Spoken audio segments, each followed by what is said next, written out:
नमस्कार, म जगदीश खरेल। कार्यक्रम टक अफ द टाउनमा यहाँहरूलाई हार्दिक स्वागत छ।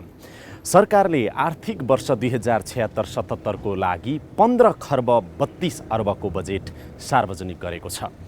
आजको कार्यक्रममा हामी विशेष गरेर विपद जोखिम न्यूनीकरण तथा व्यवस्थापनको सन्दर्भमा कति बजेट कुन कुन निकायमा कसरी विनियोजन भयो र त्यसको कार्यान्वयन ती सरकारवाला निकायहरूले कसरी गर्दैछन् भन्ने विषयमा चर्चा गर्नेछौँ। सबैभन्दा पहिला अर्थमन्त्रीद्वारा विनियोजन गरिएको विपद जोखिम न्यूनीकरण तथा व्यवस्थापनको सन्दर्भमा विनियोजन गरिएको बजेट सम्बन्धी यो रिपोर्ट। पनि सरकारले भूकम्पपछिको पुनर्निर्माणको लागि ठुलो रकम छुट्याएको छ। यो आफैमा कतिको प्रभावकारी छ र छुट्याएको रकम कसरी कार्यान्वयन हुन्छ र छिटो अनि प्रभावकारी रूपमा पुनर्निर्माण सम्पन्न हुँदैछ, यो विषयमा हामीले राष्ट्रिय पुनर्निर्माण प्राधिकरणसँग पनि कुराकानी गरेका छौँ। यसपालाको बजेट चाहिँ तपाईहरूलाई टोटल बजेट कति छुट्याइएको छ र तपाईँ आफै कतिको सन्तुष्ट हुनुहुन्छ, कतिको पर्याप्त छ बताइदिनुहोस् त। यो आर्थिक वर्षमा आगामी आर्थिक वर्षको लागि 141 अरब बराबरको बजेट छुट्टिएको छ। यद्यपि 141 अरब मात्र नभएर चाहिँ निर्देशक समितिले चाहिँ निर्णय गरेको चाहिँ 156 अरब चाहिँ यो आर्थिक वर्षमा चाहिन्छ भन्ने चाहिँ निर्णय भएको थियो।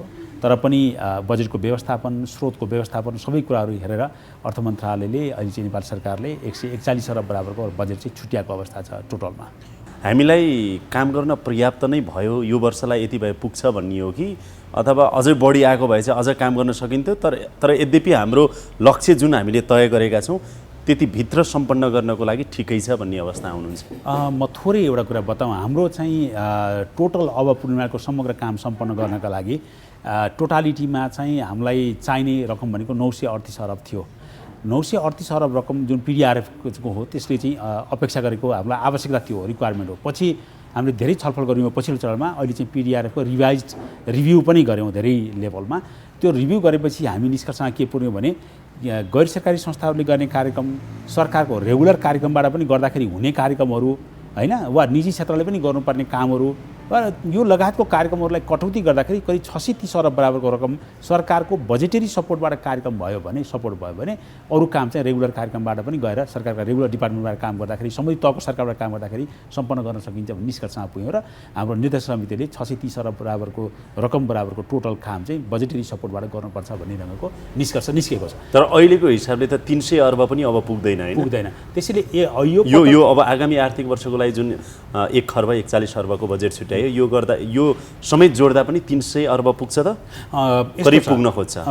यस्तो हुन्छ। यसमा चाहिँ के छ भने 186 अरब बराबरको रकम चाहिँ अघिल्लो आर्थिक वर्षमाको टोटल चाहिँ एक्सपेन्डिचर, टोटल चाहिँ अहिलेसम्मको खर्च हो। दात्री निकाय, नेपाल सरकार सबै गरेर यो आर्थिक वर्ष, चालु आर्थिक वर्ष जुन अहिले रनिङ छ त्यसमा चाहिँ हामीले 123 अरब बराबरको खर्च गर्ने लक्ष्यका साथ रिभाइज लक्ष्यका साथ काम गरिराखेको स्थिति छ। यो दुइटै भयो भने पनि करिब हामीलाई 300 अरबको चाहिँ हाराहारीमा चाहिँ हामीलाई चाहिँ पैसा चाहिँ तपाईँको खर्च भएको अवस्था बन्नेछ। त्यसो हुँदाखेरि 141 सहितको चाहिँ तपाईँको आगामी आर्थिक वर्षहरूको लागि चाहिने चाहिँ करिब हामीलाई 339-40 अरब बराबरको रकम चाहिँ करिब चाहिँ 330 अरबभन्दा माथिको रकम चाहिँ हामीलाई चाहिने अवस्था देखिन्छ। अझ थप त्यसमध्येमा 141 अरब आगामी वर्ष भएपछि अरू चाहिँ बाँकी वर्षमा चाहिन्छ। 141 अर्बको बजेट छुट्याइसकेपछि पनि, त्यो आइसकेपछि पनि तपाईँहरूलाई थप बजेट कति चाहिने हो? अब त्यो भयो भने हामीलाई करिब अर्को चाहिँ हामीलाई चाहिँ 160 अरबको करिबको हाराहारीको प्लस पैसा अझै चाहिन्छ। 1.5 खर्ब अर्को पटक चाहिन्छ, अर्को वर्षको लागि पनि चाहिन्छ। अर्को वर्ष 1.5 खर्ब रुपैयाँ बजेट चाहिँ नि सरकारले छुट्यायो भनेदेखि तपाईँले राखेको लक्ष्य 2077 सालको पौष महिनाभित्र चाहिँ नि पुनर्निर्माण सकिन्छ, त्यो हिसाबले बजेट साह्रै अपुग भयो भन्ने अवस्था होइन? त्यस्तो स्थिति होइन। तर हामीलाई समस्या कहाँनिर छ अहिले भन्दाखेरि दात्री निकायहरूले रकम तोकेर दिँदाखेरि चाहिँ हाम्रो यो सेक्टरमा मात्रै खर्च गर्ने भनेर दिएको छ। फ्लेक्सिबिलिटी छैन त्यहाँनिर लचकता छैन, कन्डिसन्सहरू छ। हामी यो जिल्लालाई दिन्छौँ, हामी यो स्कुललाई दिन्छौँ, हामी यो स्वास्थ्य चौकीलाई दिन्छौँ, हामी यो बाटोलाई दिन्छौँ, यो ढङ्गले चाहिँ रकम आएको छ र लचकतामा केही न केही समस्या छ। हामी अहिले चाहिँ दात्री निकायहरूसँग लचक खालको चाहिँ प्रोभिजनहरू चाहिँ एमेन्ड पनि गर्नु पऱ्यो, कसरी गर्न सकिन्छ र थप रकम पनि व्यवस्थापन गर्नु, किनकि सरकारको भारमा यो ठुलो रकम चाहिँ आउने अर्को आर्थिक वर्षमा मात्रै रकम यो 140 अरब पछाडि फेरि अर्को वर्ष चाहिँ 50-60 अरबको जुन रकम चाहिँ चाहिने हुनसक्छ। यो वर्षको अझै एक्सपेन्डिचर केही बाँकी छ, त्यसले कति देखाउँछ, त्यो रकम बराबरको व्यवस्थापन गर्नलाई नेपाल सरकारको निम्ति एक्लै गर्न अत्यन्त गाह्रो छ। त्यसैले दात्री निकायसँग चाहिँ हामी छलफल गरिकन कति रकम बराबर चाहिँ प्राप्त गर्न सकिन्छ भन्ने खालको यकिन भइसके पछाडि हामीले चाहिँ त्यस पछाडिको पुनर्निर्माणको समय अवधि कति समयभित्रमा टुङ्ग्याउन सकिन्छ भन्ने खालको निष्कर्ष निकाल्न सकिन्छ। अर्थात् मैले के बताउन खोजेको सही गरी भन्दाखेरि पुनर्निर्माणको समग्र कामको अवधि कतिभित्रमा सिद्धिन्छ भन्ने कुरा चाहिँ अब वित्तीय चाहिँ व्यवस्थापनको पक्ष हामी कसरी म्यानेज गर्न सक्छौँ भन्ने कुराले पनि निर्धारण गर्नेवाला छ। यो वर्ष यो बजेट चाहिँ यसरी खर्च गर्दैछौँ है भनेर भन्नु पर्यो भने अहिले योजना चाहिँ यो छ भन्ने हिसाबले सजिलोसँग बुझाउनु पर्यो भने कसरी बुझाइदिनुहुन्छ? यसमा कसरी बुझौँ भन्दाखेरि हामी अरू सरकारी निकायबाट हुने कामको खर्च गर्दाखेरि सरकारका डिफ्रेन्ट एजेन्सिजहरू हुन्छन्, त्यो एजेन्सीले आफैले निर्माण गर्ने, निर्माणको काम गर्ने, त्यसको आधारमा पेमेन्ट गर्ने, कन्ट्र्याक्ट एवार्ड गरेर गर्नेवाला त्यो एप्रोचमा जाने खालको हुन्छ। प्राधिकरणले गर्ने कामभित्रमा जस्तो 58 अरब बराबरको रकम त निजी आवासलाई नै छ। त्यो भनेको चाहिँ ठुलो हिस्सा रकम करिब आधा जस्तो रकम चाहिँ त एउटै सेक्टर उसमा छ। त्यो काम गर्ने खर्च गर्ने भनेको कसले भन्दाखेरि हाम्रा प्रत्येक जनताले आफैले आफ्नो घर बनाउनुहुन्छ, जनताको ब्याङ्कको खातामा जाने पैसा हो, ब्याङ्क जनताले आफैले काम गर्नुहुन्छ र खर्च गर्नुहुन्छ। अर्थात् इम्प्लिमेन्टेसन क्यापेसिटी के हो भनेर भन्दाखेरि जनताले गर्ने खर्च गर्ने क्षमतासँग यसको जोडिएको छ। अरू ठाउँमा संस्थासँग जोडिन्थ्यो, कम्पनीसँग, निर्माण व्यवसायीसँग जोडिन्थ्यो, यहाँ चाहिँ जनतासँग जोडिएको छ। एउटा त्यसको निम्ति जनताले काम गर्दै हुनुहुन्छ र ठुलो स्केलमा काम अगाडि बढ्ने स्थिति देखा परिरहेको छ। दोस्रो कुरा चाहिँ हाम्रो चाहिँ अपेक्षा के छ भन्दाखेरि हामी धेरै कामहरू हाम्रो उपभोक्ता समितिहरूबाट पनि काम गर्दैछौँ, त्यसको कामको मोनिटरिङ पनि हामी गर्दैछौँ, त्यहाँबाट पनि काम गर्दैछौँ। तेस्रो कुरा चाहिँ हामी स्थानीय चाहिँ तपाईँको तहलाई त्यहाँ चाहिँ परिचालन गर्न खोजिराखेका छौँ, किनकि हाम्रो एक्सपेन्डिचर युनिट चाहिँ बढेर जान्छ। त्यसो भयो भने हाम्रो 282वटा एक्सपेन्डिचर युनिट हुनुभयो, 32वटा चाहिँ जिल्लाले काम गर्ने खर्च गर्ने कुराको साथसाथै 282वटा युनिट हुँदाखेरि त्यसले चाहिँ थप खर्च हुने खालको अवस्था भन्छ। इम्प्लिमेन्टेसनको क्यापेसिटी बढेर जान्छ। सँगसँगै हामी 32वटा जिल्लाको कार्यान्वयनलाई चाहिँ अगाडि बढाउनका निम्ति हामी के सुधार गर्नुपर्छ, संस्थागत संरचनामा गर्नुपर्ने, जनशक्ति व्यवस्थापनमा गर्नुपर्ने यावत कामहरूको संरचनाको कामको बारेमा पनि हामी काम अगाडि बढाइरहेका छौँ। हामी यो पैसा 141 अर्ब खर्च गर्छौँ। अर्थमन्त्रीद्वारा छुट्याइएको बजेट र यसको कार्यान्वयनको सन्दर्भमा हामीले शहरी विकास तथा भवन निर्माण विभागका महानिर्देशकसँग पनि कुराकानी गरेका छौँ। अहिले अर्थमन्त्रीज्यूले जुन बजेट विनियोजन गर्नुभएको छ, यहाँहरूको लागि कति र कस्तो बजेट विनियोजन गर्नुभएको छ, तपाईँहरू आफै कतिको सन्तुष्ट हुनुहुन्छ, बजेटबाट कतिको चाहिँ नि यो पर्याप्त छ तपाईँहरूको लागि, केही बताइदिनुहोस्। समग्रमा शहरी विकास मन्त्रालय अन्तर्गत सञ्चालन हुने विभिन्न आयोजना र कार्यक्रमको लागि यो पटक 40 अरब रुपियाँ विनियोजन भएको छ। शहरी विकास मन्त्रालय अन्तर्गत एउटै मात्रै विभाग हो हाम्रो, अरू विभिन्न आयोजना कार्यक्रम समितिहरू छन् र यो विभाग शहरी विकास तथा भवन निर्माण विभागको लागि 24 अरब रुपियाँ विनियोजन भएको छ र त्यो 24 अरबमा 71 करोड मात्रै चालु खर्च हो, अरू बाँकी विकास निर्माणसँग सम्बन्धित पुँजीगत खर्च छ। र यो पुँजीगत खर्च हामीले मुख्यतः 3वटा सेक्टरमा खर्च गर्छौँ। 3वटा सेक्टरमध्ये एउटा चाहिँ भवन हो, भूकम्प प्रतिरोधी भवन संहिताको कार्यान्वयन, भूकम्प प्रतिरोधी भवनहरू निर्माण गर्ने, नियमन गर्ने, अनि विभिन्न जिल्ला सदरमुकामहरूमा सभा हल बनाउने, काठमाडौँमै एउटा अन्तर्राष्ट्रिय स्तरको सभा हल बनाउने लगायत अन्य एकीकृत सरकारी कार्यालयहरू निर्माणको लागि राष्ट्रिय भवन संहिता भवन निर्माण भन्ने एउटा शीर्षक छ, त्यसमा करिबन 2 अरब रुपियाँ विनियोजित छ। अनि अर्को हामीसँग भएको मेजर शीर्षक भनेको सघन शहरी विकास कार्यक्रम हो र त्यो सघन शहरी विकास कार्यक्रम अन्तर्गत हामी विभिन्न नगरपालिकाहरूमा पहिला सुरुवातमा यो लागू हुँदाखेरि भारतसँग सिमाना जोडिएका 18वटा जिल्ला सदरमुकामका नगरपालिकाहरूमा भनेर थियो। पछि हामीले यसलाई क्रमशः विस्तार गर्दै अहिले चाहिँ 21वटा नगरपालिकामा पुर्याएका छौँ। अब यो पटक हामीले 12वटा थप्ने प्रयास गरेको हो, तर अब रकम अभावको कारणले हामी सबैलाई समेट्न सकेनौँ। ती नगरपालिकाहरूमा शहरी पूर्वाधार, सडक, ढल, फोहोर मैला व्यवस्थापन, ढल प्रणाली, बस पार्क लगायतका शहरी पूर्वाधारहरू निर्माणको लागि हामीसँग एउटा कार्यक्रम छ, सघन शहरी विकास कार्यक्रम भनेर, त्यसमा करिबन 10 अरब रुपियाँ छ। अनि अर्को मेजर चाहिँ शहरी विकास तथा भवन निर्माण विभागबाट सञ्चालन भइरहेको कार्यक्रममा विशेष भवन भन्ने छ। त्यो विशेष भवन भनेको चाहिँ अलि महत्त्वपूर्ण भवनहरू, त्यस अन्तर्गत सबैभन्दा पहिलो नम्बरमा हामीले सङ्घीय संसद भवन सिंहदरबारभित्र बनाउँदैछौँ। त्यो निकै ठुलो प्रोजेक्ट हो र त्यो सङ्घीय संसद भवनको लागि विनियोजित बजेट छ। अनि अहिले पुलचोकमा अवस्थित मन्त्री क्वार्टर धेरै पुरानो भयो, त्यहाँका संरचनाहरू पुराना भएका छन्, त्यसै कारणले हामी मन्त्री निवासलाई नै सहयोगमा सार्दैछौँ र मन्त्री क्वार्टर निर्माण गर्नको लागि 25वटा मन्त्री भवनहरू निर्माण गर्नको लागि रकम विनियोजन छ। अब त्यो बजेट फ्रिज हुने अवस्थामा जान्छ त्यत्तिकै रहन्छ अथवा खर्च गर्ने हिसाबले तपाईँहरूले कार्ययोजना बनाएर अगाडि बढ्दै हुनुहुन्छ भन्नुहोस् त। अब हामीसँग कतिपय कार्यक्रमहरू नियमित रूपमा सञ्चालित छन् विगत वर्षदेखि र तिनीहरूमा काम भइरहेको छ, त्यसको भुक्तानी गर्नु छ। हामीले विगतको ट्रेन्डलाई पनि हेर्ने हो भने गत आर्थिक वर्षमा हामीले 94% खर्च गरेका थियौँ र यो पटक पनि हामी त्योभन्दा कम खर्च गर्दैनौँ। 20-22 अर्ब खर्च हुन्छ एकदम हुन्छ। मैले भने हुन्छ 22 अरबमा चाहिँ 2-4% कम होला, तर मोर देन 90% हुन्छ। गत वर्ष 94 गरेका थियौँ, यो वर्ष त्योभन्दा गर्दैन। यसको कारण म बताउँछु। हामी कहाँ नगरपालिकाहरूको सङ्ख्या बढी छ, सहरहरू उदयमान छन्, सहरीकरण तीव्र छ, अनि सहरमा पूर्वाधारहरू निर्माण गर्नुपर्ने छ। जिल्ला सदरमुकामहरूमा सभाहल लगायत सरकारी कार्यालयको आवश्यकता त्यत्तिकै छ। अनि अघि मैले भनेका विशेष भवनहरू पनि छन्। यी सबै हामीले एकैपटक सुरु गर्दैछौँ। अब यसको लागि त वास्तवमा 29 अरब पनि अपर्याप्त हो, तर अब बजेटबाट सन्तुष्ट छौँ छैनौँ भन्ने कुरालाई लिँदाखेरि चाहिँ हामीले यसलाई सापेक्ष, यो निरपेक्ष भएन, सापेक्ष रूपमा हेर्नु पर्ला। किनभने अरू सेक्टर सबैलाई कभर गर्नुपर्दा पैसा सहरी विकासले स्वाभाविक रूपमा अब मागे जति त नपाउला। यी जति पनि संरचनाहरू तपाईँहरू बनाउँदै हुनुहुन्छ नि, यी चाहिँ भूकम्प प्रतिरोधी, अझ बढी सुरक्षित र मापदण्ड लागू गरेर बन्ने छन्। त्यसमा कुनै शङ्कै छैन। भवन संहिताको पूर्ण कार्यान्वयन आफैले गर्ने भएपछि त झन् हुने भयो। हामी आफैले गर्दा त राष्ट्रिय भवन संहिताको हामी अरूले गर्दा त नियमन गरेर त्यसलाई नियन्त्रण गर्छौँ भने हामी आफैले बनाउने संरचना चाहिँ पक्कै भूकम्प प्रतिरोधी नै हुन्छ। र नियमन गराउने कुरा पनि जुन भवन संहिताको कार्यान्वयन, भूकम्प प्रतिरोधी घर बनाउने कुराहरूमा नगरपालिकाहरूलाई चाहिँ नि सचेत बनाउने, अवेक गर्ने कुराहरू, नियमन गर्ने कुराहरू जुन तपाईँहरूको जिम्मामा पनि छ नि। भवन ऐन 2055 ले त्यो राइट हामीलाई दिएको छ, अधिकार तपाईँहरूलाई दिएको छ भने यो वर्ष अझ बढी रूपमा चाहिँ नि भवन संहिताको प्रभावकारी कार्यान्वयन भएको आगामी वर्ष हामीले देख्न पाउँछौँ। पक्कै परिणाममा पाउनुहुन्छ, रिजल्टमा पाउनुहुन्छ। विनियोजित बजेट र यसको कार्यान्वयनबारे हामीले जल तथा मौसम विज्ञान विभागका महानिर्देशकसँग पनि कुराकानी गरेका छौँ।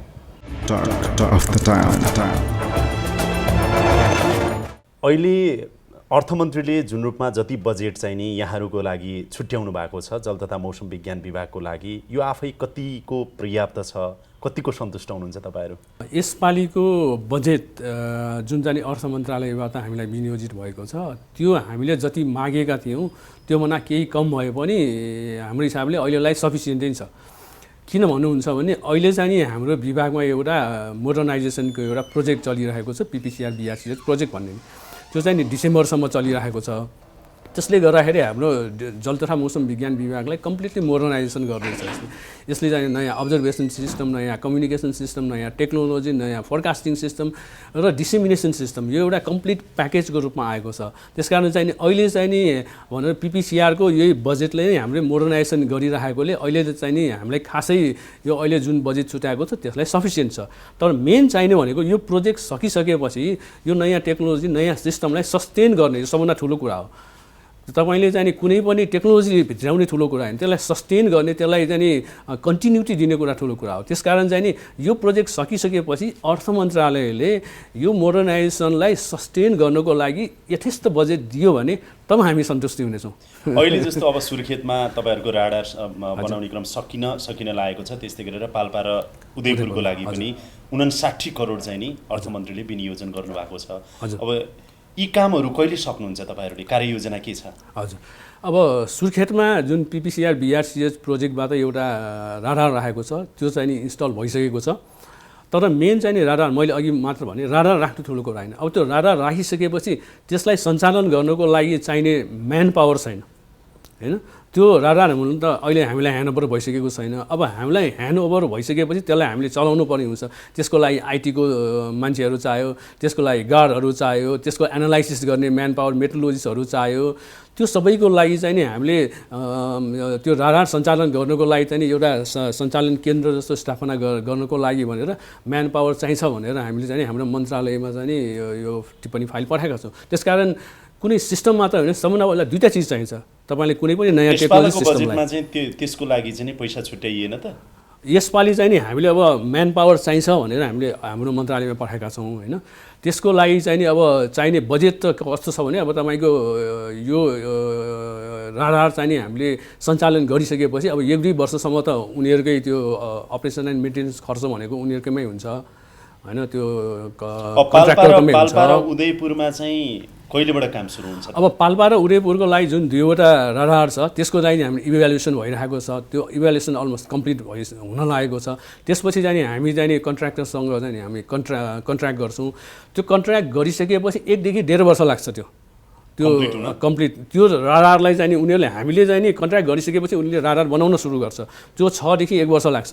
त्यसपछि त्यो रडारलाई अनि त्यहाँबाट सिपमेन्ट गरेर आएर अनि त्यो ठाउँमा इन्स्टल गर्दाखेरि करिब 1.5 वर्ष लाग्छ। त्यसकारण हामीले अर्को यो तीनवटै रडार सञ्चालनमा आउनको लागि चाहिँ तपाईहरूले त्यसको सम्पूर्ण रूपमा स्वामित्व लिनको लागि चाहिँ 2 देखि 3 वर्ष अझै लाग्छ। करिब 2 वर्ष लाग्छ। अर्को आर्थिक वर्षमा रडार इन्स्टल हुन्छ तर सञ्चालन भइसकेको हुँदैन। त्यसपछिको आर्थिक वर्षमा रडार सञ्चालन भइसकेको हुन्छ भने त्यसपछि 3वटै रडार चाहिँ नेक्स्ट आर्थिक वर्षमा अब अहिले 75, 76, 77, 78मा चाहिँ 3वटा रडार चाहिँ सञ्चालन भइसकेको हुन्छ। अब अहिले अर्थमन्त्रीले विनियोजन गर्नुभएको यसपालाको बजेटबाट चाहिँ तपाईहरू के काम गर्दै हुनुहुन्छ भन्नुहोस् त? अर्को वर्ष प्रतिफल दिने खालको काम कति हुन्छ र आधारशिला बनाउने काम र प्रोसेस अगाडि बढाउने काम कति हुन्छ? एकदम राम्रो प्रश्न गर्नुभयो। मेन चाहिँ नि हाम्रो फोकस भनेकै तपाईँले एक्युरेट र टाइमली वेदर फोरकास्ट गर्नु हो। त्यसको लागि चाहिँ नि 2टा चिज, एउटा हाम्रो वेदर फोरकास्टिङ, अर्को हाम्रो फ्लड फोरकास्टिङ। त्यसलाई चाहिँ हामीले स्ट्रेन्थनिङ गर्नुपर्ने हुन्छ होइन। त्यसको लागि चाहिँ नि अब हामीले वेदर फोरकास्टिङमा चाहिँ कि अब सबभन्दा तपाईँको गर्नुपर्ने भनेको नाउकास्टिङ हो। फोरकास्टिङलाई एकुरेट गर्ने त छ नै छ, तर हामी कहाँ जुन खालको चाहिँ अलि एक्सट्रिम वेदर कन्डिसनहरू भइरहेको, जस्तै कि तराईमा चाहिँ नि यसपालि जुन चाहिँ टर्नेडो इभेन्ट आयो, आँधी आयो, आज पनि आयो, एउटा आँधी आयो होइन। यस्ताका लागि चाहिँ नि हामीले यो तपाईँले नाउकास्टिङ गर्न सक्नुपर्छ। फोरकास्टिङ गर्न गाह्रो हुन्छ यस्तोमा। त्यसको लागि चाहिँ त्यही रडार सिस्टम, अघि भने रडार सिस्टमहरू त्यो चाहिँ नि इन्स्टल भएर प्रपरली चाहिँ नि त्यसलाई हामीले अपरेसनमा ल्याउन सक्यो भने त्यस नाउकास्टिङ गर्न चाहिँ नि हामीलाई सजिलो हुन्छ होइन। त्यसकारण चाहिँ नि हामीले हाम्रो वेदर फोरकास्टिङलाई पनि एकुरेट र टाइमली गर्ने र त्यसलाई चाहिँ प्रपरली डिसेमिनेसन गर्ने। त्यस्तै चाहिँ नि हाम्रो फ्लड फोरकास्टिङ पनि हामीले 8वटा बेसिनमा मात्र अहिले गरिरहेका छौँ, मेजर बेसिनमा। अब त्यसलाई चाहिँ नि हामीले अब बढाउने एक्ज्याक्टली हामीले चाहिँ नि अर्को आर्थिक वर्षदेखि नै बनाउँदैछौँ। चाहिँ अरू अन्य चाहिँ नि यो 8वटाबाट कतिवटामा चाहिँ अर्ली वार्निङ सिस्टम राखिन्छ होला त अब फोरकास्टिङको? अहिलेलाई चाहिँ नि हामीले 8वटाबाट अब हरेक वर्ष 2-4वटा गर्दै हामीले बनाउँदैछौँ। त्यसको लागि के छ भने हामीले स्टेसन्सहरू राख्दैछौँ। स्टेसन राख्नलाई पनि कति चिज हामीले मात्र राख्न सक्दैनौँ। त्यसकारण हामीले चाहिँ नि अब एनजिओ आइएनजिओहरूसँग पनि समन्वय गरेर, त्यसपछि हामी डोनरहरूसँग पनि समन्वय गरेर हामीले चाहिँ नि त्यो बनाउँदैछौँ। त्यसकारण यो बजेटको साथमा अब आउँदो वर्ष चाहिँ 1 वर्षभित्र हामी जस्तो 8वटा भन्नुभयो, अब स्टेसन कतिवटा राख्ने होला अथवा वर्षा मापनको कतिवटा राख्ने होला अथवा अरू चाहिँ भएका कुरालाई अपडेट अपग्रेड अथवा अलिकति डिजिटलाइज, अहिले म्यानुअल सिस्टममा होला त्यसलाई डिजिटलाइज गर्नु पर्ला, अटोमेटिक बनाउनु पर्ने होला। यति गर्छौँ अब र 1 वर्षभित्र यति चाहिँ प्रतिफल दिन्छौँ भनेर के भन्न सक्ने अवस्था छ अहिले? हामीले चाहिँ के गर्छौँ भने अब त्यो बजेटमा कति बजेट एकुरेट हामीले मागेको अनुसार त्यो शीर्षकमा कति बजेट आयो त्यही अनुसारको हामीले अब कतिवटा स्टेसन आउँछ त्यही अनुसारको प्लान गर्ने हो होइन। त्यसकारण चाहिँ नि हामीले गर्ने भनेको चाहिँ नि जुन म्यानुअल स्टेसन्स हो त्यो सबैलाई अटोमेटिक गर्ने, रियल टाइम गर्ने हो हाम्रो मेन वर्षभित्र गर्नुहुन्छ। हामीले गर्छौँ हरेक वर्ष चाहिँ नि थप्दै गरी एकैचोटि सबै गर्न सक्दैनौँ। त्यसकारण हामीले केही अब एभाइलेबल भने बजेट अनुसार 10-15वटा हामीले गर्दै गर्छौँ। अर्को एउटा चाहिँ नि अहिलेसम्म हामीले कसरी फोरकास्ट गरिरहेको छौँ भने फ्लडको लागि चाहिँ अ काइन्ड अफ मोनिटरिङ होइन। तपाईँले अपस्ट्रिममा चाहिँ नि तपाईँको पानी पऱ्यो भने डाउन स्ट्रिममा चाहिँ बाढी आउन सक्छ है भनेर त्यसरी चाहिँ हामीले मोनिटरिङ गरेर फोरकास्ट गरिरहेको। यसबाट चाहिँ नि हामीले केही घन्टाको लिड टाइम हुन्थ्यो। अब अर्को आर्थिक वर्षदेखि चाहिँ नि हामीले अब end to end flood early warning system सुरु गर्दैछौँ, जसले गर्दा 3 दिनसम्मको चाहिँ नि हामीले अब वेदर फोरकास्ट मात्र होइन फ्लड फोरकास्ट पनि दिँदैछौँ। यो काम चाहिँ नि हामीले तपाईँको कोशी बेसिन र वेस्ट राप्ती बेसिनबाट सुरु गर्दैछौँ। अन्तिममा डिजी साहब बजेट फ्रिज भयो भनेर सुन्नुपर्ने अवस्था त आउँदैन नि? अब खर्च गर्न सकिएन होइन, प्रयोग गर्न सकिएन, फिर्ता गर्नुपर्ने भयो भन्ने अवस्था त आउँदैन नि? मैले भने नि हाम्रो मेन उद्देश्य भनेकै हाम्रो टाइमली र एकुरेट फोरकास्ट गरेर जनताको जीवन बचाउनु हाम्रो उद्देश्य भनेको त्यही हो। त्यसमा चाहिँ नि हामी सबै लागि परेका छौँ। त्यसको लागि चाहिँ नि हामीले दिएको बजेटलाई पनि हामीले चाहिँ नि एकदम इफिसियन्ट रूपमा हामी खर्च गर्छौँ। विगतका वर्षहरूको तुलनामा सरकारले विपद जोखिम न्यूनीकरण तथा व्यवस्थापनको सन्दर्भमा केही बढी रकम छुट्याएको छ, पैसा छुट्याएको छ। यो आफैमा राम्रो पक्ष हो, तर यसको कार्यान्वयन कतिको प्रभावकारी हुन्छ र सरकारवाला निकायहरूले यसलाई कतिको प्रभावकारी कार्यान्वयन गर्छन् त्यो भने हामीले पर्खनुपर्ने हुन्छ। यो 1 वर्षभित्र कति परिणामहरू निस्कन्छन्, कति आधारशिलाहरू बन्छन्, कति प्रक्रियाहरू अगाडि बढ्छन् त्यो भने 1 वर्षपछिको समयले पक्कै पनि देखाउनेछ। ऐन अनुसार यतिखेर विपद जोखिम न्यूनीकरण तथा व्यवस्थापन सम्बन्धी राष्ट्रिय प्राधिकरण बनिसक्नुपर्ने थियो। एकातिर त्यो बनेको छैन भने अर्कोतिर सरकारले त्यो प्राधिकरणको लागि भनेर बजेट विनियोजन पनि गरेको छैन। त्यसैले सम्बन्धित सरकारवाला निकायले यसतर्फ ध्यान दिन जरुरी छ कि अब विपद जोखिम न्यूनीकरण तथा व्यवस्थापन सम्बन्धी राष्ट्रिय प्राधिकरण गठन गर्न ढिलो हुनु हुँदैन र यसले छिटोभन्दा छिटो यसको गठन भएर यसले काम अगाडि बढाउन जरुरी छ। त्यति भयो भने मात्रै हामीले समग्रमा विपद जोखिम न्यूनीकरण तथा व्यवस्थापनको लागि एउटा स्वायत्त, एउटा आधिकारिक र एउटा जिम्मेवार निकाय पाउँछौँ र यसले काम अगाडि बढाउन सक्छ। यतातर्फ सम्बन्धित सरकारवाला निकायको ध्यान जाओस्, यही आग्रह गर्दै अहिलेको लागि यो कार्यक्रम यहीँ बिट मार्ने अनुमति चाहन्छु। कार्यक्रम युनिटका सम्पूर्ण सहकर्मीहरूको साथमा मलाई पनि बिदा दिनुहोस्। नमस्कार।